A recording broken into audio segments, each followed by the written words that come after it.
J'ai récemment envoyé une newsletter dans laquelle j'ai invité mes lecteurs à me dire quelles sont les problématiques qu'ils rencontrent pour m'aider à orienter mon année 2024 et les aider au mieux. Et l'une des questions qui m'a été remontée est comment réussir à atteindre ses objectifs. C'est quelque chose sur lequel j'ai beaucoup réfléchi ces derniers temps afin d'optimiser ma façon de faire et d'augmenter la réussite de mes objectifs. J'ai donc décidé de faire un épisode de podcast là-dessus pour t'aider à mener à bien tes projets pour cette nouvelle année qui arrive. Alors voici 8 erreurs que tu fais probablement et qui t'empêchent d'atteindre tes objectifs. Et bien sûr, je t'explique pourquoi, car pour moi c'est important que ça ait du sens pour toi, et comment y remédier. Car c'est bien beau de voir qu'on ne fait pas les choses correctement, mais c'est encore mieux de savoir quoi faire à la place. Allez, c'est parti. Première erreur, choisir le mauvais objectif. Avant de parler de ce que tu vas mettre en place pour arriver à ton objectif et comment t'y tenir, il faut que tu choisisses ton objectif. Et en fait, ce n'est pas si simple que ça. Je dirais même qu'il y a 90% de chances que ce soit cette étape qui fait que tu n'arrives pas à réaliser ton objectif. Ou du moins qui contribue. Si tu penses manquer de volonté, c'est fort probable que ce soit tout simplement pas le bon objectif. Si c'est réellement important pour toi, tu auras la motivation pour le mener à bien. Alors, ça te paraît peut-être étrange, mais généralement, un bon objectif est atteint assez facilement. Pourquoi ? Car il vient nourrir une forte volonté de ta part. Oui, l'objectif doit être quelque chose d'important pour toi. Et même si a priori, c'est important pour toi, tu peux aussi venir creuser les inconvénients d'atteindre cet objectif. Les changements qu'il risque d'y avoir si tu atteins ces objectifs. Car tout n'est jamais blanc ou noir. Et prendre conscience de la globalité des conséquences peut mettre en lumière une peur ou plusieurs peurs qui seront bien plus fortes que les bénéfices à atteindre ton objectif. Et donc forcément, tu te mets des bâtons dans les roues et comme il y a plus de négatifs que de positifs, tu ne seras pas motivé à atteindre cet objectif, de façon consciente ou inconsciente. Par exemple, tu veux perdre du poids. En soi, il n'y a que du positif là-dedans. Mais quelles pourraient être les conséquences indésirables ou qui réveillent une peur en toi ? Peut-être par exemple, le fait d'attirer plus le regard, la jalousie des autres femmes, la perte de plaisir, etc. Il y a toujours des conséquences indésirables, ou du moins la croyance que ces conséquences indésirables peuvent arriver, et dans tous les cas, il y a forcément des changements. Autre exemple, tu veux gagner plus d'argent, donc soit en augmentant ton chiffre d'affaires parce que tu es indépendant, ou en ayant une promotion si tu es salarié. Oui, mais la conséquence pourrait être, donc la conséquence négative, pourrait être d'avoir moins de temps pour ta famille ou pour te divertir. La question n'est pas de savoir si c'est vrai ou non, mais si une partie de toi le croit vrai. Et s'il y a une partie de toi qui le croit vrai, ça va compliquer la réussite de ton objectif. Et après, c'est à toi de démonter ces croyances négatives. J'en parle dans l'épisode qui s'appelle « Et si c'était faux ?» On remonte dans les épisodes et tu verras un épisode qui s'appelle « Et si c'était faux ?» et je t'explique, je donne des outils pour essayer de changer ces croyances négatives. Ou tu peux aussi recadrer ton objectif. Peut-être que il y a besoin de le recentrer ou de le formuler différemment, on en parlera après. Ou tout simplement de changer d'objectif. Finalement, c'est pas si important pour toi. Ou bien, c'est pas le bon moment. Tu te sens pas encore prête à passer par au-dessus de ces peurs. Car parfois, on croit vouloir quelque chose. Mais si on creuse, on veut peut-être ce qui est socialement admis comme un objectif que l'on doit atteindre. Comme par exemple avoir des enfants, être marié, avoir un poste à responsabilité, etc. Mais t'es pas obligé de vouloir tout ça. Donc c'est très important de te demander qu'est-ce que tu veux et pourquoi tu le veux. Quelles sont les motivations derrière? Parce que si c'est quelque chose pour le socialement acceptable, ça va pas être assez motivant pour toi. Ça va pas être assez moteur pour que tu puisses atteindre ton objectif. Donc la première étape est de cerner vraiment ce que tu veux et de voir les croyances qui te barrent la route. Si tu as besoin d'aide pour savoir ce que tu veux, que tu es plutôt dans le flou, tu ne sais pas encore trop, j'ai un épisode qui porte sur la roue de la vie. Alors j'ai dû l'appeler un outil d'exploration, la roue de la vie ou quelque chose comme ça. Et en fait, c'est un outil qui t'aide à faire un peu un bilan, une analyse de la situation actuelle et te donner les domaines sur lesquels tu pourrais essayer d'avoir des nouveaux objectifs pour améliorer la situation. Donc, deuxième erreur que tu fais peut-être, c'est mal formuler ton objectif. Maintenant que tu as une idée de l'objectif que tu veux avoir, il est important de bien le formuler. C'est le principe de l'objectif SMART. Donc SMART, c'est pour spécifique, mesurable, atteignable, réaliste et temporel. Donc spécifique, ça veut dire qu'il doit être bien précis, bien détaillé. Mesurable, c'est-à-dire que tu dois pouvoir savoir quand est-ce qu'il est atteint, d'avoir une idée de c'est pas forcément un chiffre, ça peut être 0 ou 1, ça peut être réalisé ou pas réalisé, mais tu dois avoir un indicateur te permettant de savoir que tu as réalisé ton objectif et aussi pour voir ton évolution. Donc c'est toujours mieux de pouvoir mesurer ta progression. Atteignable et réaliste, oui, si je me fixe l'objectif d'aller sur la Lune, je peux objectivement dire qu'il est peu probable que je l'atteigne. L'objectif doit être challengeant, mais atteignable, pour ne pas être démoralisant. Donc, ça doit être atteignable et réaliste. Et enfin, temporel. Donc, c'est-à-dire que tu dois te donner une deadline, une date de fin. Sinon, tu vas repousser les choses et tu ne seras pas en mesure de progresser dans ton objectif.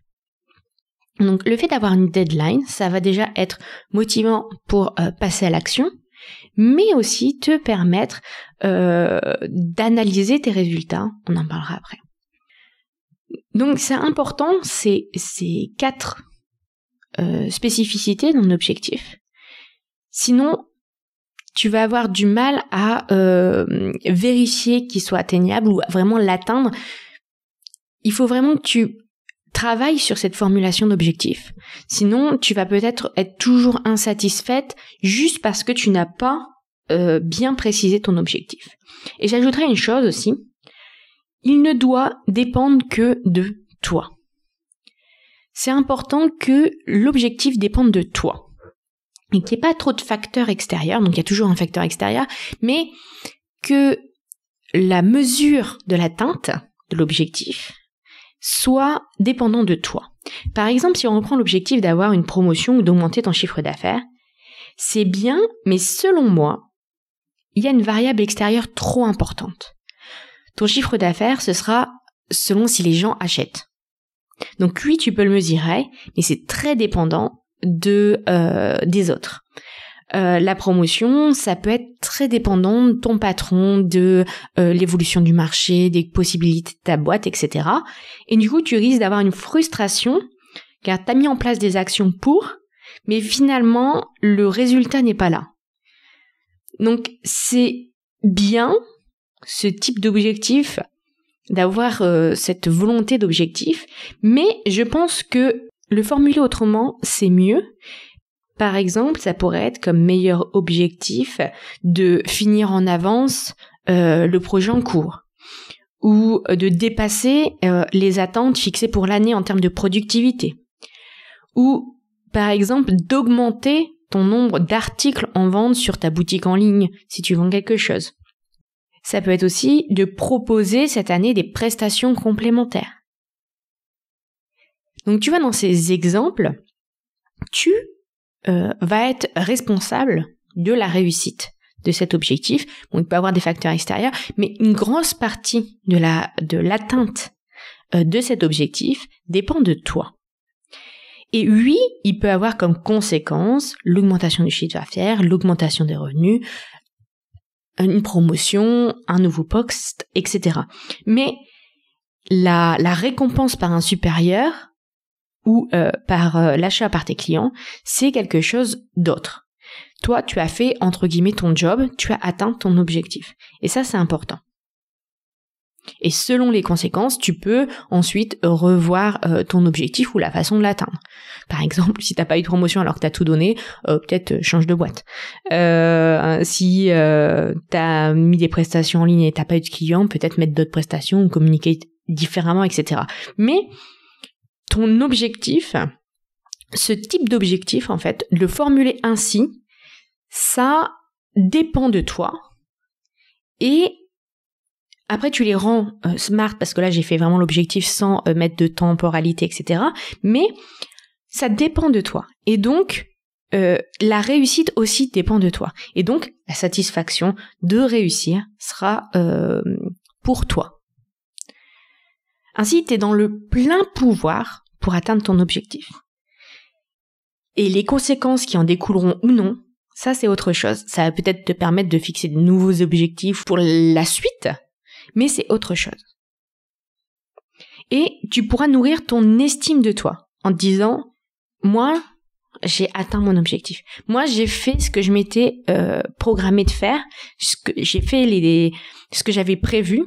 Maintenant, c'est à moi de recadrer le truc pour avoir les conséquences derrière. Mal formuler ton objectif ou te tromper d'objectif va petit à petit nourrir un sentiment d'échec et une diminution de l'estime de soi.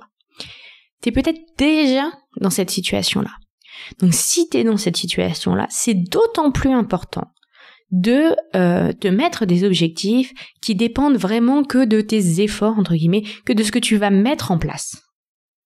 Pour t'aider à savoir si ton objectif est smart, tu peux te poser les questions suivantes. Comment je saurai que mon objectif est atteint? Quel est l'indicateur sur lequel je vais me baser, ou les indicateurs? Quel est selon moi mon taux de réussite et pourquoi? Donc là, tu vérifies ce côté atteignable et réaliste.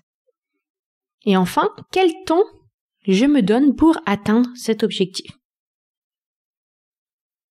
Donc ensuite, troisième erreur. Avoir un objectif trop lointain.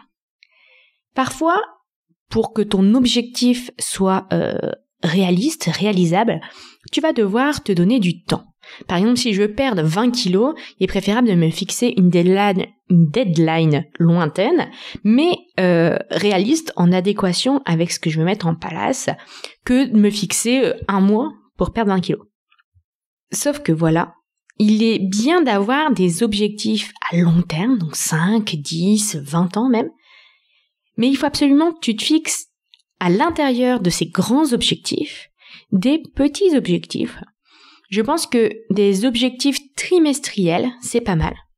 Ça laisse du temps pour mettre en place des choses, mais aussi pas trop de temps pour que tu puisses vérifier que tu es sur la bonne voie et voir la satisfaction aussi de la réussite de ces petits pas que tu as déjà mis en place. Donc ça va nourrir un plus grand objectif, mais tu vas le diviser en étapes que tu vas pouvoir atteindre progressivement et la réussite de ces objectifs va pouvoir nourrir ta volonté de continuer en fait. Et ça va t'empêcher aussi de procrastiner puisque la deadline approche. Donc, par exemple, si tu te fixes des objectifs cette année, comment tu peux diviser chaque objectif en 4 objectifs successifs? D'ailleurs, il n'est même pas nécessaire de définir immédiatement les 3 objectifs suivants. Fais seulement celui de ce trimestre. Si ça te paraît un peu trop flou le reste, ça peut te permettre aussi d'ajuster les objectifs suivant les résultats en fin de trimestre. Et n'hésite pas à modifier ton objectif initial s'il te paraît finalement trop ambitieux, ou pas assez challengeant, ou plus motivant du tout.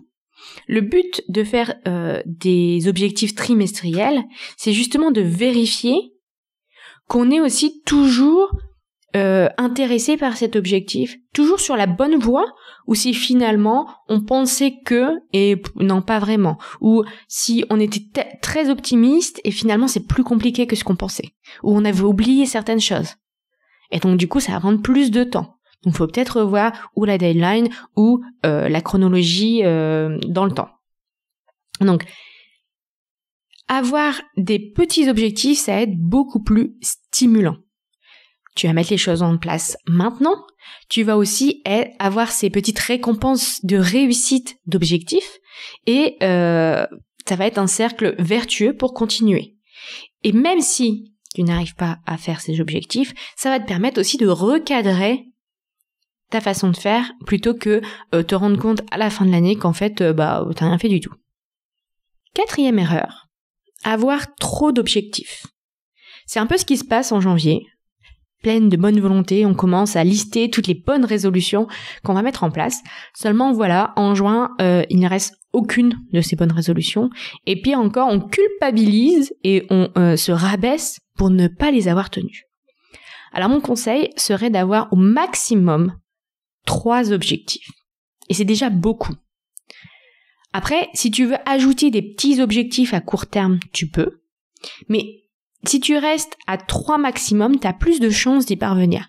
Parce que sinon, tu vas te disperser aussi ta volonté, tu vas avoir plus de frustration. Donc, 3 objectifs, ça me paraît plus réaliste.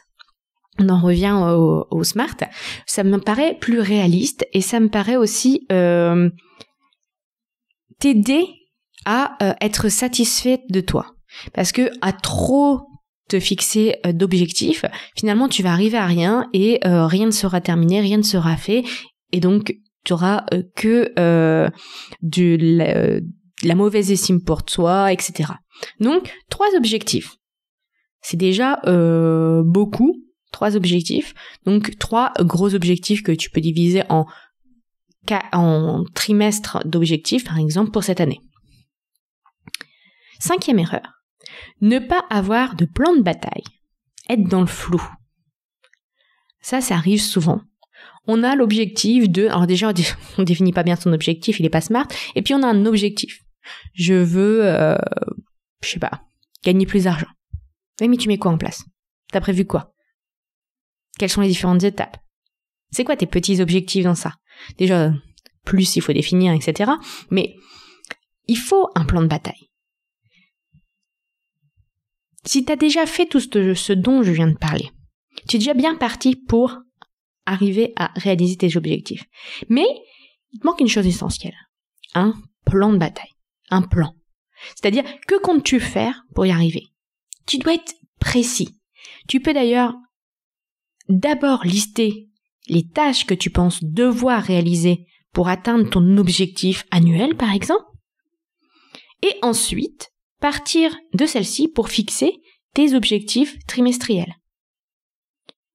Voici les questions auxquelles tu dois avoir des réponses.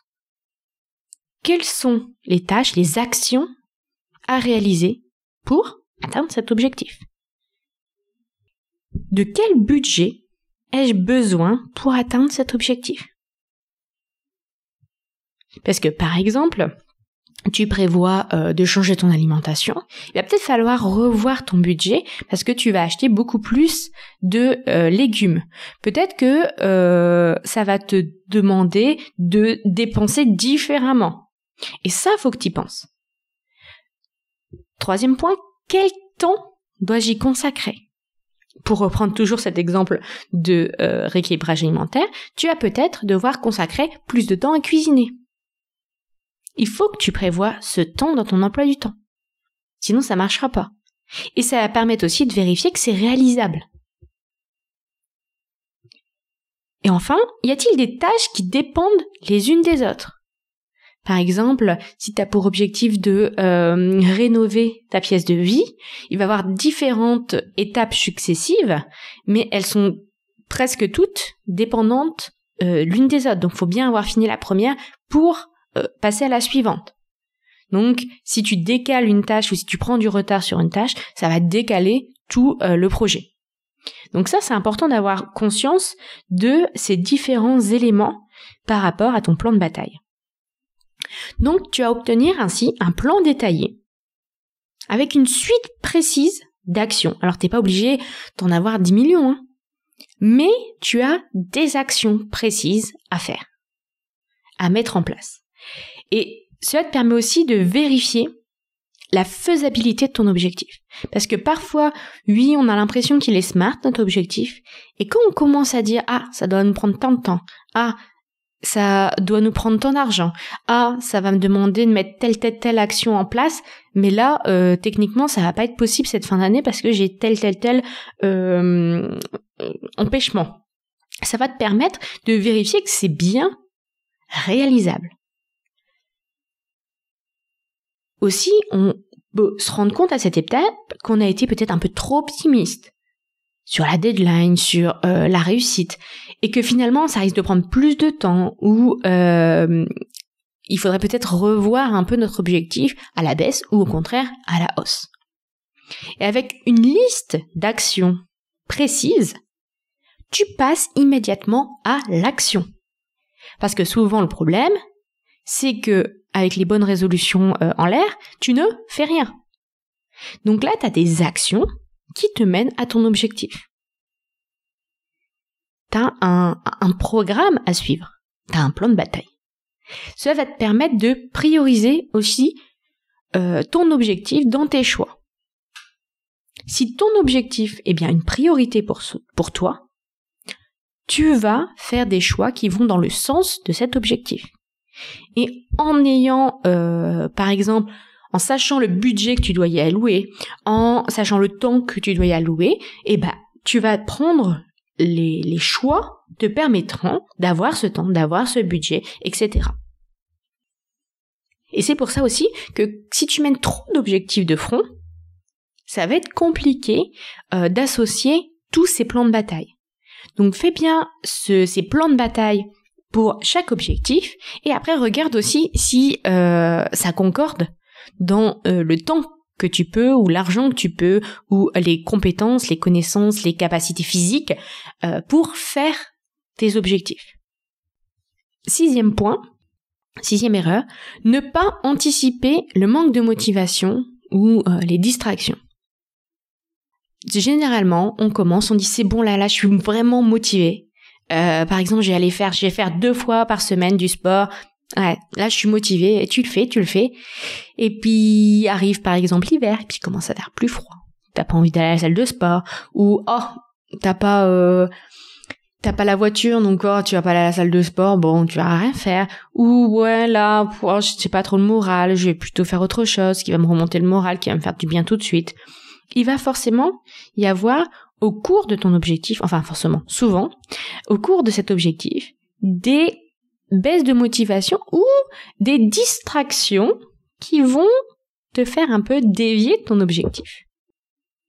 Et comme à un moment il va avoir ce oui mais, il faut t'y préparer.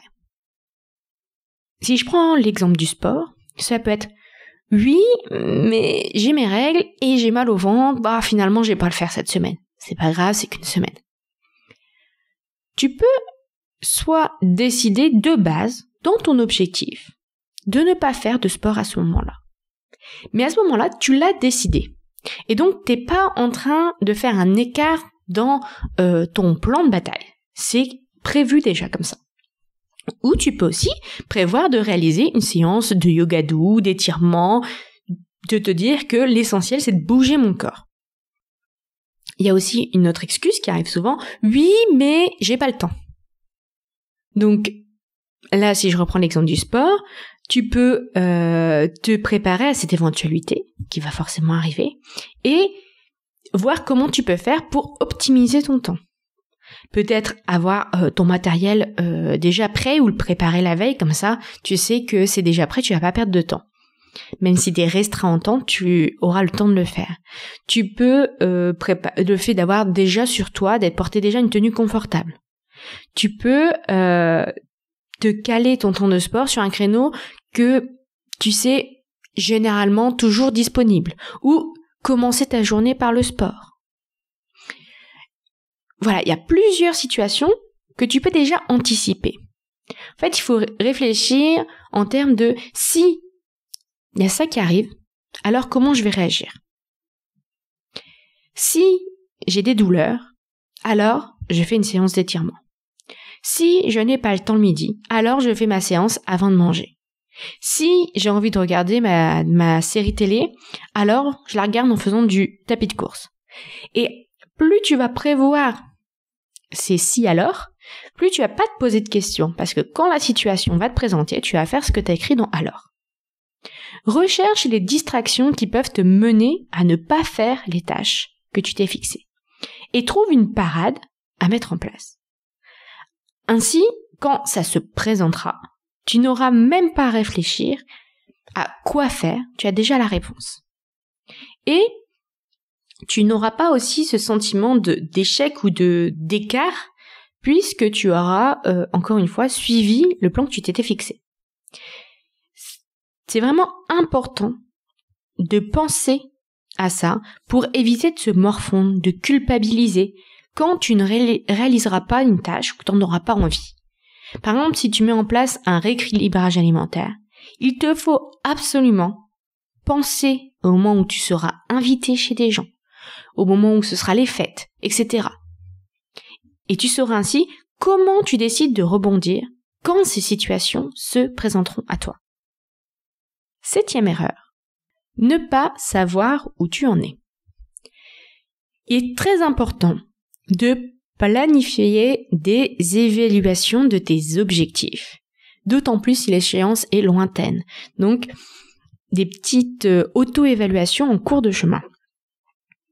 Mais même pour tes objectifs trimestriels, chaque mois, regarde où tu en es, donc tu fais 2 évaluations intermédiaires. Si tu as pris du retard, de l'avance, si tu as des difficultés, c'est l'occasion de vérifier que tes actions sont efficaces, que ton plan est cohérent, que ton objectif et ta deadline sont cohérents, ou peut-être faire des ajustements, ou retravailler peut-être tes si alors. C'est important de pas laisser pourrir le truc, entre guillemets, et puis de te rendre compte à la fin de l'année, oui, en fait, j'ai pas réussi. Bah non, en fait, t'aurais pu prendre les choses en main bien avant si t'avais fait justement ces auto-évaluations entre deux pour te recentrer ou peut-être pour revoir cet objectif qui est pas du tout l'objectif finalement qui te va. Tu peux tout à fait modifier ton objectif en cours de route. Si tu vois que t'as été trop optimiste, trop pessimiste, ou que c'est plus si important que toi, pour toi. Mais ce n'est pas parce que c'est facile pour toi que tu dois obligatoirement compliquer les choses. Ah oui, j'arrive à faire 2 fois par semaine du sport, je vais en faire 4 fois. Non, on peut augmenter son objectif. Mais facile, c'est bien aussi. Ne t'en rajoute pas forcément. Surtout si tu mènes plusieurs objectifs de front. Et pense aussi que peut-être, les mois suivants, tu rencontreras peut-être plus de difficultés. Et que finalement, cette avance se rééquilibrera au fil du temps. Donc, quoi qu'il en soit, tu dois te planifier des évaluations d'objectifs. Et la fréquence dépend de ta deadline. Si tu as un objectif trimestriel, je pense que tous les mois, c'est pas mal. Si tu fais des objectifs plus longs, tu peux, ou plus courts, tu vois en fonction. Et pour ne pas oublier, t'ajoutes dans ton planning un rappel dès la fixation de tes objectifs. Comme ça, tu vas forcément faire ces revues d'objectifs de façon régulière. Erreur numéro 8, ne pas analyser ses échecs. Il est important, à la date de ta deadline, de procéder à une analyse de ton objectif. Et elle aussi, tu la planifies dans ton emploi du temps maintenant. Que ça soit une réussite ou un échec, analyse toujours ton objectif. Et c'est d'autant plus important en cas d'échec. Souvent, comme on s'en veut, on culpabilise ou on n'a pas le moral, on fait pas cette analyse en cas d'échec. Mais aussi, même en cas de réussite, on fait pas forcément. Regarde ce qui a fonctionné, ce qui n'a pas fonctionné, ce qui t'a mis des bâtons dans les roues, si au contraire t'as donné de l'énergie d'avancer, etc. Repère les modifications que tu peux faire pour replanifier ton objectif ou modifier ton objectif ou changer d'objectif. Peut-être que tu vas te rendre compte en faisant cette analyse que tes croyances derrière, tes croyances, tes peurs, tes croyances négatives, tes peurs derrière sont beaucoup plus fortes que ce que tu pensais et que finalement ils t'ont cassé toute ta volonté pour réaliser cet objectif. Et ce n'est pas grave si l'objectif n'est pas atteint. L'idée est de chercher à s'améliorer, chercher à atteindre une vision de ce qu'on veut. Mais si entre deux tu changes de vision, si tu prends un chemin un peu plus long, un peu plus court, peu importe en fait. C'est de passer à l'action qui est important. Donc, un échec doit te permettre de comprendre pourquoi et de procéder à ce qu'on appelle une amélioration continue, c'est-à-dire une révision de cet objectif. Et c'est très important de procéder à cette analyse, d'autant plus quand l'objectif n'est pas atteint. Mais même si c'est atteint, tu peux chercher à continuer dans ce sens ou atteindre aller encore plus loin, etc. Mais j'ai plutôt te parler de quand il n'est pas atteint. Car tu te morfonds dans ton sentiment d'échec. Mais si tu te sers de cet échec pour en apprendre plus et réajuster, t'es plus dans la même dynamique, t'es plus dans le même discours interne. Et tu vas pouvoir atteindre un nouvel objectif que tu vas te fixer. Voilà pour cet épisode. Si tu as des thématiques dont tu aimerais qu'on parle dans ce podcast, fais-en nous part, on serait ravis de t'aider. À bientôt!